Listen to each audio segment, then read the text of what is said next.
అనేక ప్రశ్నలకు రాష్ట్రానికి పెట్టుబడులు ఎలా వస్తున్నాయి అనే దగ్గర మొదలుపెట్టి జగన్మోహన్ రెడ్డి మీద కక్ష సాధింపు రెడ్ బుక్ రాజ్యాంగం వరకు అనేక ప్రశ్నలు అడిగితే నారా లోకేష్ అయితే ప్రతి ప్రశ్నకు కూడా తడుముకోకుండా చాలా స్పష్టమైన సమాధానాలు ఇవ్వడంతో ఈరోజు నారా లోకేష్ గారు మాట్లాడినటువంటి వీడియోలు కూడా సోషల్ మీడియాలో వైరల్ అవుతున్నాయి. ఎందుకంటే నారా లోకేష్ గారు మాట్లాడిన మాటల్లో ఎక్కడా అహంకారం కానీ అధికార దర్పం కానీ ఎక్కడా కనపడలా. ఒక సామాన్య వ్యక్తి కూర్చుంటే ఎలా మాట్లాడతాడో ఉన్న వాస్తవాలను నిన్న నారా లోకేష్ అదే విధంగా మాట్లాడటం జరిగింది. ముఖ్యంగా నిన్న అందులో అడిగినటువంటి ఒక ప్రధాన ప్రశ్న ఏంటంటే, మీరు జగన్మోహన్ రెడ్డి మీద కక్ష సాధింపు సాధిస్తున్నారా అనేది ఒక అడిగినటువంటి ప్రశ్న. దానికి నారా లోకేష్ గారు ముక్కుసూటిగా తడుముకోకుండా ఒకటే ఆన్సర్ ఇచ్చారు. నిజంగా కూటమి ప్రభుత్వం కానీ మేము కానీ జగన్మోహన్ రెడ్డి మీద కక్ష సాధిస్తే జగన్మోహన్ రెడ్డి అంత స్వేచ్ఛగా రాష్ట్రంలో ఎలా తిరుగుతున్నాడు? ఈ పాటికి జైల్లో కదా ఆయన ఉండాలి. జగన్మోహన్ రెడ్డి మీద మేము కక్ష సాధిస్తే ఈ పాటికి 4-5 సార్లు ఆయన జైలుకి వెళ్ళి రావాలి. కానీ బయట ఎలా తిరుగుతున్నాడు ఆయన? అంటే ఈ రోజుకి ఆయన నిన్నగాక మొన్న కూడా పరామర్శ పేరుతో ఆయన బయటకు వచ్చాడు. ఆయన ఎప్పుడు బయటకు వచ్చినా ఏదో ఒక పరామర్శకే ఆయన బయటకు వస్తాడు. ఏ రోజు కూడా జగన్మోహన్ రెడ్డిని మేము అడ్డుకోలేదు. గతంలో నేను పాదయాత్ర చేస్తున్నప్పుడు కావచ్చు, చంద్రబాబు గారు వివిధ సందర్భాల్లో పరామర్శలు చేయాలనుకున్నప్పుడు కావచ్చు, వీళ్ళు కనీసం పోలీసుల అనుమతి కూడా ఇవ్వాలి. చంద్రబాబు గారిని ఎయిర్పోర్ట్లోనే 5-6 గంటల పాటు కూర్చోబెట్టినటువంటి ఘటనలు కూడా ఉన్నాయి. మేము జగన్మోహన్ రెడ్డిని ఎలా ఎక్కడ అడ్డుకోలేదే. ప్రజాస్వామ్యబద్ధంగా పరామర్శించడానికి ఆయనకు ఒక రైట్ ఉంది. ఆ రైట్ని మేము గౌరవిస్తున్నాం, ఆయనకి సెక్యూరిటీ కల్పిస్తున్నాం. అంటే మేము రాజ్యాంగబద్ధంగా వ్యవహరిస్తున్నాం కాబట్టే జగన్మోహన్ రెడ్డి అనే వ్యక్తి ఇంత స్వేచ్ఛగా తిరగగలుగుతున్నాడు. మేము కన్నా రాజ్యాంగబద్ధంగా కాకుండా మీరు అన్నట్టుగా కక్ష సాధింపు చేస్తే జగన్మోహన్ రెడ్డి ఈరోజు ఉండాల్సింది బయట కాదు జైల్లో కదా అని చెప్పి ఒక సమాధానం చెప్తే దీన్ని యాక్సెప్ట్ చేయాలి మనందరం. ఎందుకంటే గతంలో చంద్రబాబు గారిని విశాఖ ఎయిర్పోర్ట్లో 6 గంటలకు పైగా నిర్బంధించారు, మీకు గుర్తుండే ఉంటుంది. ఆ తర్వాత డీజీపీని పిలిచి కోర్టు వివరణ అడిగింది. ఎందుకు మీరు ఒక వ్యక్తిని 6 గంటల పాటు ఎయిర్పోర్ట్లో నిర్బంధించారని చెప్పి ప్రశ్నించింది.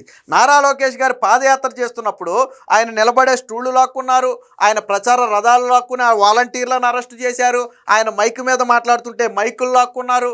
దాంతో ఆయన ఒక భవనం మీద ఎక్కి ఎక్కడో చోట ఎత్తి మీద నిలబడి మాట్లాడేవాడు ఆయన. మరి అన్ని రకాలుగా అడ్డుకుంటే ఈ 2 ఏళ్లలో జగన్మోహన్ రెడ్డి ఒక 10 సార్లు 20 సార్లు బయటకు వచ్చి ఉంటాడు వివిధ సందర్భాల్లో. ఎక్కడైనా సరే పోలీసులు అనుమతులు నిరాకరించారా? జగన్మోహన్ రెడ్డిని వెళ్లకుండా అడ్డుకున్నారా? పోలీసులు ఎక్కడైనా సరే లా అండ్ ఆర్డర్ సమస్య వస్తుంది మీరు పరామర్శించొద్దని చెప్పారా? చెప్పలేదు కదా. అంటే కూటమి ప్రభుత్వం ప్రజాస్వామ్యబద్ధంగా జగన్మోహన్ రెడ్డికి దక్కాల్సినటువంటి రైట్స్ ఏవైతే ఉన్నాయో వాటిని ఇస్తున్నారు. గతంలో ఇదే రైట్స్ జగన్మోహన్ రెడ్డి నాడు ప్రతిపక్ష పార్టీలకు ఇవ్వాల. జగన్మోహన్ రెడ్డికి ఇప్పుడు ప్రతిపక్ష హోదా లేకపోయినా ఆయనకు అన్ని సౌకర్యాలు బాగానే ఉన్నాయి. గతంలో ప్రతిపక్ష హోదా ఉన్నటువంటి చంద్రబాబు గారు ఒక వ్యక్తిని కలవడానికి కుదరదనేవాళ్ళు, ఒక చోటుకి వెళ్ళి పరామర్శ చేయడానికి కుదరదనేవాళ్ళు. సో ఆ గతానికి ఇప్పటికీ తేడా ఎలా ఉందో మనమే అర్థం చేసుకోవచ్చు. నారా లోకేష్ చెప్పిన దాంట్లో తప్పులేదు. అంతేందుకు లిక్కర్ స్కామ్లో జగన్మోహన్ రెడ్డి పాత్ర ఉంది అనేది సిట్ చెప్పినటువంటి మాట. ఆరోపణలు ఉన్నాయి కదా. మరి ఇదే కేసులో జగన్మోహన్ రెడ్డిని ఇరికించాలి అంటే సరే నిజమో అబద్ధమో తర్వాత సంగతి. ముందు ఆయన్ని తీసుకెళ్ళిపోయి బొక్కలు వేయాలంటే అది పెద్ద పని కాదు. అట్లీస్ట్ 14 రోజులు రిమైండ్ అయితే ఈజీగా జగన్మోహన్ రెడ్డికి వేయొచ్చు. కానీ కూటమి ప్రభుత్వం ఆ ప్రయత్నం చేయలేదే. కేసు అనేది సాగుతూ ఉంటుంది. నిజంగా జగన్మోహన్ రెడ్డి పాత్ర ఉందని తేలి ఆయన ఆధారాలు దొరికిన రోజే శిక్షిస్తాం తప్ప మేము కక్ష సాధించడం కోసం ఏదో చంద్రబాబు గారిని అరెస్ట్ చేసి 53 రోజులు 58 రోజులు ఆయన జైల్లో పెట్టారు కదా, కాబట్టి జగన్మోహన్ రెడ్డిని కూడా అరెస్ట్ చేసి జైల్లో పెట్టాలి, ఈ టైపు ఉద్దేశాలు మాకు లేవు. రెడ్ బుక్ రాజ్యాంగం అంటున్నారు. రెడ్ బుక్ అనేది రాజ్యాంగాన్ని పరిరక్షించడం కోసం వచ్చిందే తప్ప రాజ్యాంగాన్ని భక్షించడం కోసం కాదు, రాజ్యాంగాన్ని అవహేళన చేయడం కోసం కాదనేది నేను నారా లోకేష్ చెప్పిన మాట. ఎవరైతే జగన్మోహన్ రెడ్డి అధికారంలో ఉన్నప్పుడు రాజ్యాంగాన్ని తుంగలో తొక్కి రాజ్యాంగానికి వ్యతిరేకంగా వ్యవహరించారో వారందరినీ అదే రాజ్యాంగం ప్రకారం శిక్షించాలి. అదే రెడ్ బుక్ తప్ప, అంటే రెడ్ బుక్ అనేది గతంలో రాజ్యాంగాన్ని ఉల్లంఘించిన వారికి శిక్ష విధిస్తుంది తప్ప కక్ష సాధించుకునేది కాదు అని చెప్పి నిన్న నారా లోకేష్ అయితే చెప్పడం జరిగింది. ఇదే సందర్భంలో రాష్ట్రానికి పెట్టుబడులు ఎలా వస్తున్నాయి అనేది నిన్న నారా లోకేష్ చాలా స్పష్టంగా చెప్పడం జరిగింది. మొత్తం క్వాంటమ్ అయినా, ఏ అయినా, ఐటీ అయినా మొత్తం చంద్రబాబు గారిదే. కేవలం దాన్ని ఎగ్జిక్యూట్ చేయటం మాత్రమే నా పని. నేను దాన్ని పర్ఫెక్ట్గా ఎగ్జిక్యూట్ చేయగలుగుతున్నాననే నేను అనుకుంటున్నాను.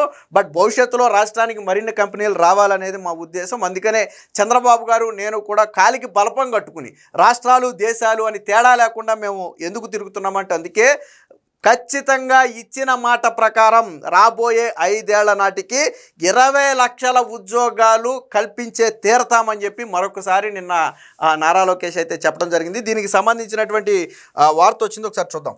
ప్రతీకార రాజకీయాలు చేస్తే జగన్ బయట ఉండేవారా? నాడు నాపై 23 కేసులు పెట్టారు, కానీ అది మా విధానం కాదు. మేమెక్కడా జగన్ని అడ్డుకోవటం లేదు, చట్టాన్ని ఉల్లంఘించిన వారిని వదిలిపెట్టం. స్పీడు, స్టెబిలిటీ, సర్వీస్ ఈ 3 Sలే మా బలం. భారీ పెట్టుబడుల వెనక రహస్యం ఇదే. ఐటీ అయినా, ఏఐ అయినా, క్వాంటమ్ అయినా అంతా చంద్రబాబే. నా పని ఎగ్జిక్యూట్ చేయటం మాత్రమే. 2028 నాటికి రాజధాని భవనాలు పూర్తి. ఏపీకి రాజధానిని ఒక ఆర్థిక శక్తిగా మలుస్తాం. మాది ప్రాంతీయ పార్టీ అయినప్పటికీ జాతీయ భావంతో పనిచేస్తాం. 20 లక్షల ఉద్యోగాలు సృష్టించడం అనేది నా బాధ్యత అని ఒక ఆంగ్ల ఛానల్కి ఇచ్చినటువంటి ఇంటర్వ్యూలో నేను లోకేష్ గారు అయితే మాట్లాడారు. సో టీడీపీ ఎప్పుడూ ప్రతీకార రాజకీయాలు చేయదు. మేము నిజంగా ప్రతీకార రాజకీయాలు చేయాలి అనుకుంటే వైసీపీ నేత జగన్ ఈరోజు బయట ఉండేవారా అని ఐటీ విద్యాశాఖ మంత్రి లోకేష్ ప్రశ్నించారు. చట్టాన్ని ఉల్లంఘించిన వారు చట్ట ప్రకారం శిక్ష అనుభవించాల్సిందేననేది స్పష్టం చేశారు. అలాంటి వారిని శిక్షించకపోతే ఇక అరాచకాలకు ఎంతం ఎక్కడా అని ఆయన ప్రశ్నించారు. అలాంటి వారి కోసమే రెడ్ బుక్ ఉందని, రాజ్యాంగ పరిరక్షణే దాని బాధ్యత అని చెప్పడం అయితే జరిగింది. సో దీనికి సంబంధించినటువంటి మరొక వార్త కూడా ఉంది, చూద్దాం. జగన్ ప్రభుత్వ హయాంలో చంద్రబాబుని కొన్ని రోజుల పాటు ఇంటి నుంచి కూడా బయటికి రానివ్వలేదు. గేటుకు తాళ్లు కట్టారు. హత్యాయత్నం సహా 23 అక్రమ కేసులు నాపై పెట్టారు. కానీ ఈరోజు జగన్కి ఎక్కడికి కావాలంటే అక్కడికి వెళుతున్నారు. మేము ఆయన్ని అడ్డుకోవటం లేదు. ప్రతీకార రాజకీయాలు మా విధానం కాదు అని స్పష్టం చేశారు. సో ఢిల్లీలో జరిగినటువంటి 2 ఆంగ్ల ఛానళ్ళకి ఇచ్చినటువంటి ఇంటర్వ్యూల్లో భాగంగా లోకేష్ గారు అయితే మాట్లాడారు. తమ బాస్ చంద్రబాబు ఎప్పుడు పనులు వేగంగా జరిగిపోవాలని, ఆయన వేగాన్ని అందుకోవడం చాలా కష్టమన్నారు. రాజకీయం అనేది ఒక ప్రయాణం మాత్రమే, గమ్యం కాదు. నేను ఎప్పుడో ఏదో సాధించానని చెప్పడం కరెక్ట్ కాదు. దేవుడి దయ, ప్రజల ఆశీస్సులు ఉంటే నాకింకా 40 నుంచి 50 ఏళ్ల రాజకీయ భవిష్యత్తు ఉంది అని పేర్కొన్నారు. గడిచిన 10 ఏళ్ల రాజకీయ ప్రస్థానం తనకెంతో సంతృప్తినిచ్చిందని తెలిపారు. ఎన్నో ఎత్తుపల్లాలు చూశాను. విజయాలు వచ్చినప్పుడు ఎంత బ్యాలెన్స్డ్గా ఉన్నానో, పరాజయాలను కూడా అంతే సమానంగా తీసుకున్నాను. ప్రస్తుతం దేశానికి గొప్ప అవకాశాలు ఉన్నాయని భావిస్తున్నాను. ఈ సమయంలో యువ నాయకులు ముందుకొచ్చి బాధ్యతలు భుజానికి ఎత్తుకుని తమ సామర్థ్యాన్ని చూపించాలి. నా రాజకీయ ప్రయాణంలో నేను చేయాలనుకుంటున్నది కూడా అదేనని చెప్పి లోకేష్ అయితే చెప్పడం జరిగింది. ఇక ఉద్యోగాల సృష్టి 2047 నాటికి ఏపీని $2.4 ట్రిలియన్ల ఆర్థిక వ్యవస్థగా మార్చాలనే ఒక స్పష్టమైన విజన్ మా సీఎంది. ప్రస్తుతం నేను 2 ముఖ్యమైన శాఖలను చూస్తున్నాను. ఒకటి విద్య, భారత్ పోర్ట్ఫోలియో. రెండవది ఇండియా పోర్ట్ఫోలియో, పెట్టుబడులు ఆకర్షించడం, ఉద్యోగాల సృష్టి. ఏపీని మిగతా రాష్ట్రాల కంటే భిన్నంగా నిలబెట్టడం లక్ష్యంగా ఈ శాఖలు నిర్వహిస్తున్నాను. 5 ఏళ్లలో 20 లక్షల ఉద్యోగాల కల్పన కోసం ఏర్పాటు చేసిన మంత్రుల బృందానికి నేను చైర్మన్ కాబట్టి నా ఏకైక లక్ష్యం ఏంటంటే ఆ ఉద్యోగాలు సృష్టించడం అనేదే నా లక్ష్యం అని చెప్పారు. ఇక నేషన్ ఫస్ట్ అనేదే మా విధానం. ఒక నాయకుడితో సహా 15-20 ఏళ్ళు కలిసి ప్రయాణించాక మనమంతా ఆయనకు కార్బన్ కాపీలాగా మారిపోతాం. ఆ పని సంస్కృతి మనకు కూడా వస్తుంది. చంద్రబాబు మోదీలతో చేసిన ప్రయాణం దీనికి ఉదాహరణ. మేం ప్రాంతీయ పార్టీ అయినప్పటికీ ఎప్పుడూ దేశం గురించే ఆలోచిస్తాం. మా విధానాల వల్ల దేశానికి లాభం చేకూరుతుంది. ఎన్డీఏ బేషరతుగా మా మద్దతు కొనసాగుతుంది. దేశానికి స్థిరమైన నాయకత్వం అవసరమని మా నాయకుడు భావిస్తారు. 2024లో కేంద్ర ప్రభుత్వంలో చేరినప్పుడు మేము ఎలాంటి షరతులు పెట్టలేదు. మరి మాకంటూ విధానాలు అంటే ఉంటాయి. వాటిని అంతర్గత చర్చల రూపంలో వ్యక్తం చేస్తాం. వక్ఫ్ బిల్ విషయంలో మా సూచనలు చేర్చిన తర్వాతే అది ఓటింగ్కు వచ్చింది. డీలిమిటేషన్ విషయంలోనూ మా నాయకుడు నివేదిక పంపారు. అందులోనూ అంశాలను కూడా పరిగణలోకి తీసుకుని దానిపై మోదీ ప్రభుత్వం నిర్ణయం తీసుకుంది. అందువల్ల విధానాలు మాకు ఖచ్చితంగా ఉంటాయి. తెలుగు ప్రజల ప్రయోజనాలు కాపాడటంలో మేము ఎప్పుడూ రాజీ పడబోం. ఏపీని పెట్టుబడులు పెడుతున్న సంస్థలు చాలా పెద్దవి. వాటిని ఆకర్షించాలంటే అన్ని ప్రభుత్వ శాఖలు సమన్వయంతో పనిచేయాలి. ఇప్పుడు నేను చేస్తుంది కూడా అదే. వాళ్ళ ప్రాజెక్టు స్టేటస్ని ఎప్పటికప్పుడు అప్డేట్ చేస్తూ ఎందుకంటే వాళ్ళ పెట్టుబడులు పెడితేనే మా దగ్గర ఉద్యోగాలు వస్తాయి, మేము చెప్పిన మాటలు నెరవేరుతాయని చెప్పి లోకేష్ అయితే చెప్పడం జరిగింది. సో యువతరమే మా బలం అని చెప్పి రాజకీయ పార్టీ మార్పులకు గురి కావడం సహజం. ఎన్టీఆర్ పార్టీ పెట్టినప్పుడు డాక్టర్లు, ఇంజనీర్లు రాజకీయాలకు తీసుకొచ్చారు. వాళ్ళు 40 ఏళ్ల పాటు పార్టీని నడిపించారు. ఇప్పుడు కొత్త తరం నాయకత్వం రావాలి, వాళ్ళే చాలాసార్లు చెప్పారు.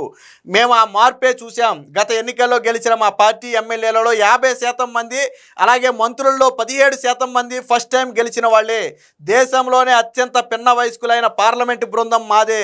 రామ్మోహన్ నాయుడు చరిత్రలోనే అత్యంత పిన్న వయస్కుడైన కేంద్ర మంత్రి. యువత ఆకాంక్షను రాజకీయాల్లోకి ప్రతిబింబించాలంటే ఇలాంటి మార్పు రావాలి అనేది మా ప్రధాన ఉద్దేశం అని చెప్పి చెప్పడం జరిగింది. ఇక స్పీడు స్టెబిలిటీ సర్వీస్, దేశ చరిత్రలోనే అతిపెద్ద విదేశీ పెట్టుబడులైనటువంటి గూగుల్ డేటా సెంటర్ కేవలం 13 నెలల్లోనే పనులు ప్రారంభించింది. మెటల్ స్టీల్ ప్లాంట్ 17 నెలల్లో, స్వదేశీ ఫైటర్ జెట్స్ తయారీ ప్రాజెక్టు 37 రోజుల్లోనే పనులు ప్రారంభించాయి. సో అది మా స్పీడ్కు నిదర్శనం అని చెప్పారు. ఇక స్టెబిలిటీ, మా నేతకు మంచి ట్రాక్ రికార్డు ఉంది. ఆయన విధానాలు ఎప్పుడూ ఏపీని ప్రత్యేకంగా నిలబెడతాయి, మేము వాటిని అమలు చేస్తున్నాం. ఇక సర్వీస్, వ్యాపారవేత్తలు నా దృష్టిలో దేశ నిర్మాతలు. వాళ్ళు ఉద్యోగాలు ఇస్తారు, దేశాన్ని నిర్మిస్తారు. ఒక నేతగా రాష్ట్రానికి సేవలు అందించి ఇచ్చిన మాట నిలబెట్టుకోవడం నా లక్ష్యం అని చెప్పి నారా లోకేష్ గారు అయితే చెప్పడం జరిగింది. మొత్తంగా రాష్ట్రానికి పెట్టుబడులు రావటం వెనక ప్రధానమైనటువంటి కృషి చంద్రబాబు గారిది అయితే వాటన్నిటినీ కూడా గ్రౌండ్ చేసే బాధ్యత నేను తీసుకున్నానని చెప్పి నారా లోకేష్ గారు అయితే చెప్పడం జరిగింది. ఏదైతే 20 లక్షల ఉద్యోగాలు అని మేము ఎన్నికల సమయంలో హామీ ఇచ్చామో ఆ మాటకు ఈరోజు కట్టుబడి ఉన్నాం.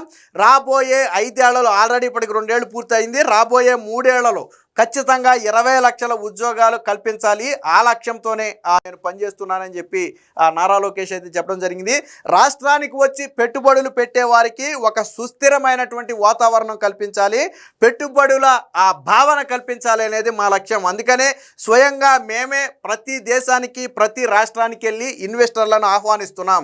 వారికి ఏమేం బెనిఫిట్స్ ఉన్నాయో మేమే వివరిస్తున్నాం, వారిని ఒప్పించి రాష్ట్రానికి తీసుకువస్తున్నాం. సో ఇది మా బాధ్యత. ఎందుకంటే ప్రజలు మమ్మల్ని నమ్మి గెలిపించారు కాబట్టి ఆ బాధ్యతను అత్యంత గురుభక్తితో నిర్వహిస్తున్నామని చెప్పి నిన్న నారా లోకేష్ అయితే చెప్పడం జరిగింది. మొత్తంగా ఆంగ్ల ఛానల్కి ఇచ్చినటువంటి ఇంటర్వ్యూ ద్వారా నారా లోకేష్ అయితే మరొక మెట్టెక్కారని చెప్పొచ్చు.